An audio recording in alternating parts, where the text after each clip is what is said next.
আশা করি তোমরা সকলে ভালোই আছো।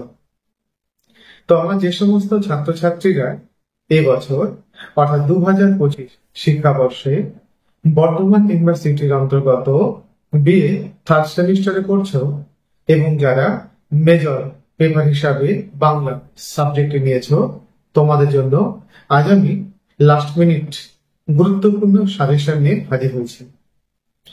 আজ আমি তোমাদের এই ভিডিওর মাধ্যমে বাংলা এসএসসি পেপারের গুরুত্বপূর্ণ 10 এবং 5 নম্বরের প্রশ্ন নিয়ে হাজির হয়েছি।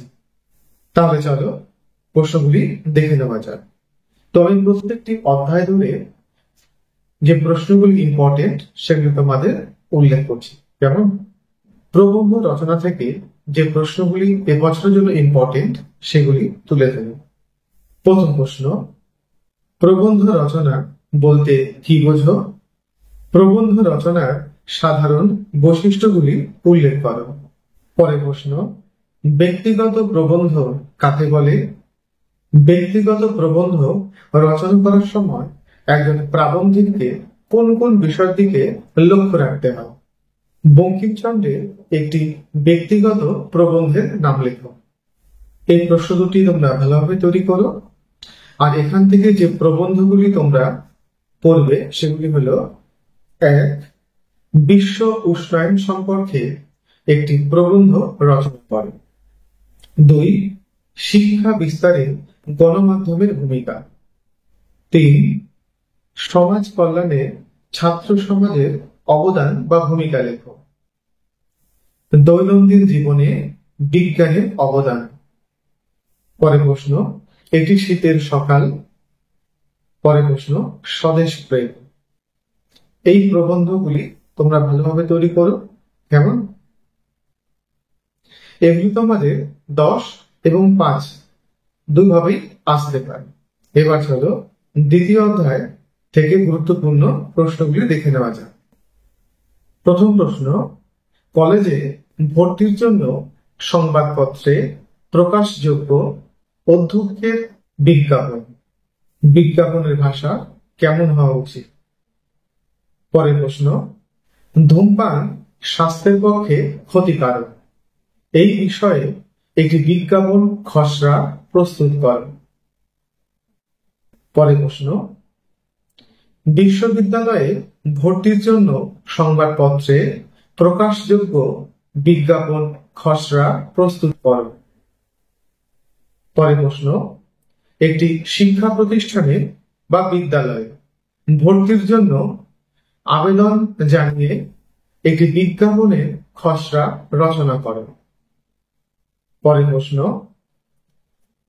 একটি সঙ্গীত অনুষ্ঠানে আমন্ত্রণ জানিয়ে একটি বিজ্ঞাপনের খসড়া রচনা করো।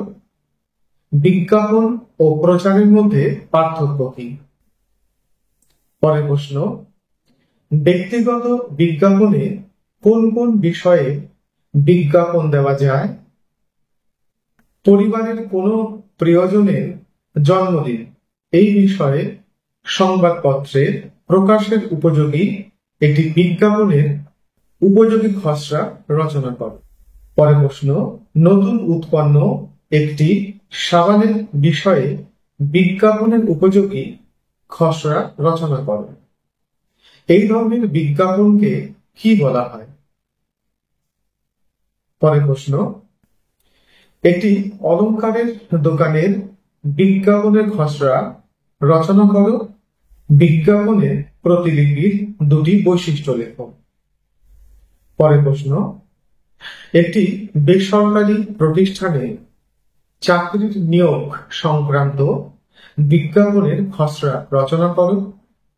শ্রেণীবদ্ধ বিজ্ঞাপনে কোন কোন বিষয়ে বিজ্ঞাপন দেওয়া যায়? এবার এখান থেকে যে প্রশ্নগুলি তোমরা তৈরি করবে তা হলো: 1. রোমান বর্ণমালা বা রোমানীয় বর্ণমালা বা রোমক লিপি বলতে কি বোঝো?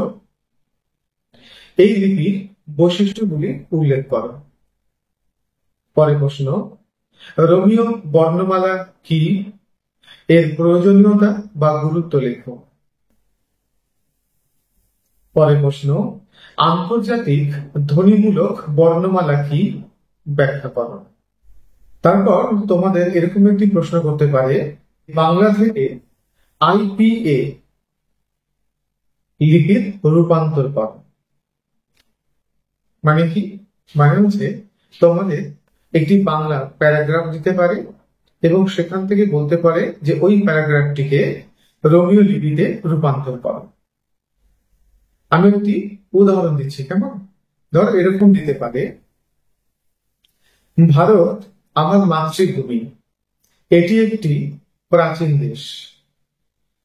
ভারত পৃথিবীর বৃহত্তম জনবহুল দেশ, এখানে সব রকমের মানুষ বাস করে। ধরো এই লাইনগুলো তোমাকে দিয়ে দিল, এইবার তোমাকে এটি রোমীয় লিপিতে রূপান্তর করতে হবে। কেমন? এর মান 5 অথবা 10 হতে পারে।